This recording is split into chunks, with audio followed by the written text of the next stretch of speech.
What's going on, you guys? So, another week in the books, got some more progress done.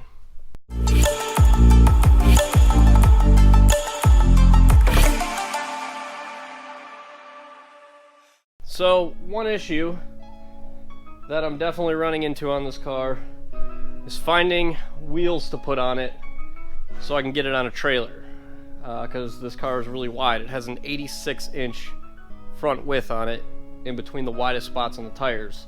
So one thing I tried coming up with was finding small spares which would set the tire in far enough and make it narrow enough to fit on a trailer, but the brakes are so massive on this car that I can't find any wheels like that that'll actually fit. So what I think I'm gonna do is just have to borrow a trailer that has removable fenders on it so I can actually get it up on there. That's how we got it back here, was taking the fenders off, and then it just basically rubs the tires on the trailer when you drive it on, strap it down, fine after that. A little bit of a pain in the ass, but you know, it is what it is. Also went ahead, put a window in here. I do need to put something under here if I want to keep that from rattling, but for now that's fine. It'll get us through the first event that we need to get through, and you know, should work good for now. You also might have seen I'm starting to pull these wheels down because my tires came in today. So I'm gonna bring all these into work and get all my tires mounted up. But I do need to go ahead and I gotta dig the rest of them down. So go ahead and do that right now, I guess.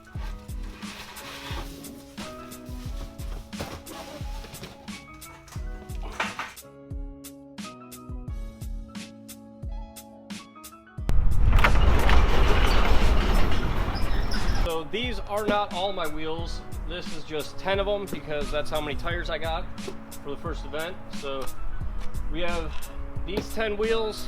I got 2 more up in the attic still. And then I also have the 4 wheels that are on the car, which I'm probably gonna paint to match these. And if you guys haven't seen them yet, these are the wheels that are actually gonna be going on the car. So not the orange, they are gold. And I actually really like the design of these wheels. They're not too heavy and they're super affordable, especially for stuff like drifting where your wheels basically become a consumable. So it's nice to be able to have them readily available, pretty affordable, easy to replace if I need to. So big shout out to XXR Wheel for hooking me up with these wheels for the car. They've been a great partner of mine over the years, from wheels on the GTO, the RX-7, this car, and honestly, I put them through hell and haven't really ever had any serious issues with them that weren't my own fault of crashing into shit. So I think they'll look killer on the car. I guess it's a good thing I didn't get enough tires to do 12 wheels, because I don't think I would have been able to fit 2 more in here. Nonsense, I have the front seat. Yeah, I totally could have fit 2 more in here. Anyways, load it up, we'll get these tires mounted up tomorrow. So other than that, we went through this whole car, fired it up, got it up to operating temperatures, let it run to check for leaks, anything like that. So far so good, no major coolant leaks. We did have one small leak down by one of the rear radiator hoses down there, and that was just needed to be adjusted and pushed in a little bit further, tightened up, and that was good to go. Also went ahead and installed my little dust shields down by the door there, so that kind of will block out any dirt and debris coming in. Just because of where I have this door notched here, I definitely needed to put something just right there in between that, and that should do just fine. Also kind of taped up where the roll bars go through, because I'm sure I need to block all that stuff out as well.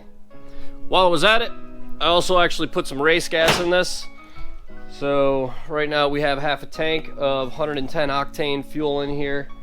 Surprisingly, I found a gas station that is about 4 miles from my house that sells it at the pump, and it's only like $7 a gallon. So $7 a gallon for 110 octane, not too bad.